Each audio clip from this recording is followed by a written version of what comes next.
আসসালামু আলাইকুম dear learners, আশা করি সকলে ভালো আছেন। আজকে আমরা আলোচনা করব হোমিওপ্যাথিক মেডিসিন এসকিউলাস হিপ্পোকাস্টানাম নিয়ে। আপনারা স্ক্রিনে দেখে বুঝতেই পারতেছেন যে আজকে আমরা কী নিয়ে আলোচনা করব। সো প্রথমে বলে নিই, যদি আমার চ্যানেলে নতুন হয়ে থাকেন অবশ্যই চ্যানেলটি সাবস্ক্রাইব করে রাখবেন এবং পাশে থাকা বেল আইকনটি ক্লিক করে রাখবেন যাতে নিয়মিত আপডেট পান। সো আর দেরি না করে আমাদের আজকের লেসন আমরা শুরু করি। সো এসকিউলাস হিপ্পোকাস্টানামের বেসিকলি আমরা যে পেশেন্টটা থাকে সেই পেশেন্টটার যে কাতরতা বা HCR যেটা আমরা বলে থাকি, হিট কুল রিলেশন, অর্থাৎ তার শরীর সে কিন্তু খুবই গরম কাতর, মানে সে গরম সহ্য করতে পারে না।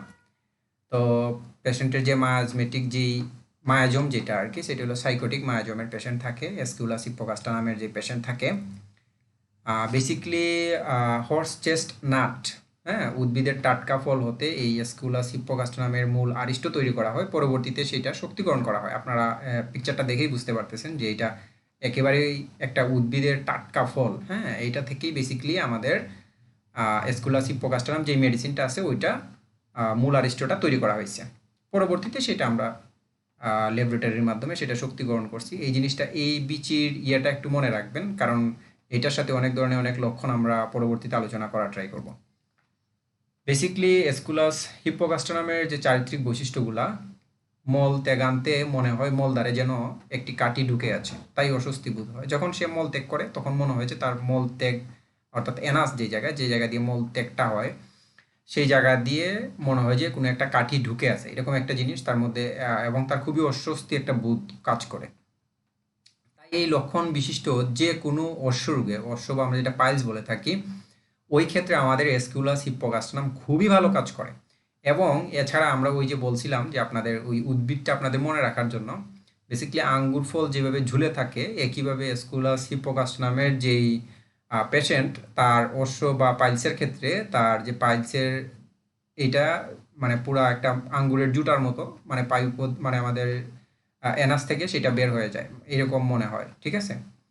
আর অশ্বগ্রস্ত রোগীদের গলক্ষত যদি থাকে, মানে গলায়ও যদি ক্ষত থাকে, যারা পাইলসে আক্রান্ত এবং তাদের গলায় যদি কোনো ধরনের ক্ষত থাকে, সেই ক্ষেত্রে আমরা এসকুলাস হিপ্পোকাস্টানাম ব্যবহার করতে পারি। আর পরবর্তী সিমটম হলো কোমর ব্যথা, নিত্য সহচর। গর্ভাবস্থায় এত বৃদ্ধি পায় যে উঠার শক্তি থাকে না, মানে কোমরে ব্যথা মানে সবসময় লেগেই থাকে, যে কোমরে ব্যথাটা সবসময় লেগেই থাকে।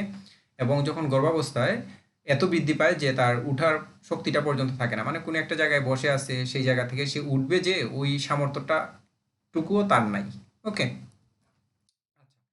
পরবর্তী সিমটমটা আমরা দেখি, যে 3 নম্বর যে সিমটমটা, সেটা হলো মলত্যাগের পর কয়েক ঘন্টা ব্যাপী সরলান্ত্র পূর্ণতাবোধ থাকে এবং মলদ্বারে তীব্র যন্ত্রণা থাকে। অর্থাৎ যখন সে মলত্যাগ করে, মলত্যাগ করার পরেও তার সরলান্ত্র মনে হয় যে পূর্ণতা, মানে পরিপূর্ণ হয়ে আছে বা ফুলে আছে, ভরা, এরকম। হ্যাঁ, এবং তার মলদ্বারে তীব্র যন্ত্রণা থাকে।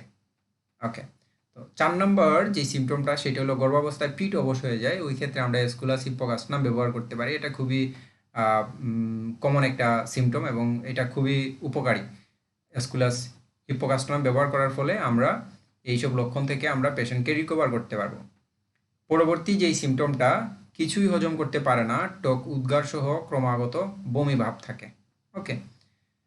আমরা অনেকেই মনে করি যে সবসময় মনে হয় ইতুদা সাইনেপিয়াম, এইটাই মনে হয় যে, বা পেট্রোলিয়ামও আছে, এইগুলো আমরা মনে করি যে বমির জন্য খুবই ভালো কাজ করে। দেখেন আপনারা, এসকুলাস হিপ্পোকাস্টানামও কিন্তু ওই রকম, যদি সে হজম করতে না পারে এবং তার টক উদ্গার সহ যদি ক্রমাগত বমির ভাবটা থাকে, মানে বমি হয় না, বমি বমি ভাব থাকে, ওই ক্ষেত্রে আমরা এসকুলাস হিপ্পোকাস্টানাম ব্যবহার করতে পারি। এবং তার অঙ্গ প্রত্যঙ্গ ভারবোধ থাকবে এবং পূর্ণতাবোধ থাকবে। ওকে।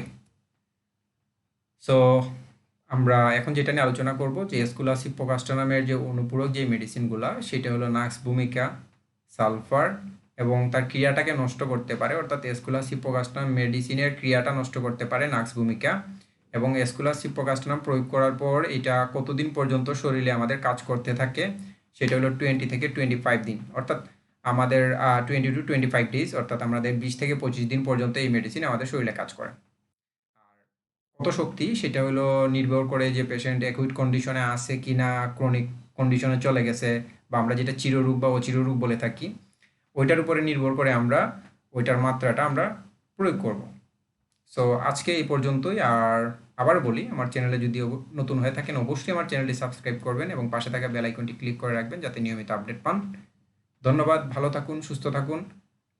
আল্লাহ হাফেজ। আসসালামু আলাইকুম ওয়া রাহমাতুল্লাহি ওয়া বারাকাতুহু।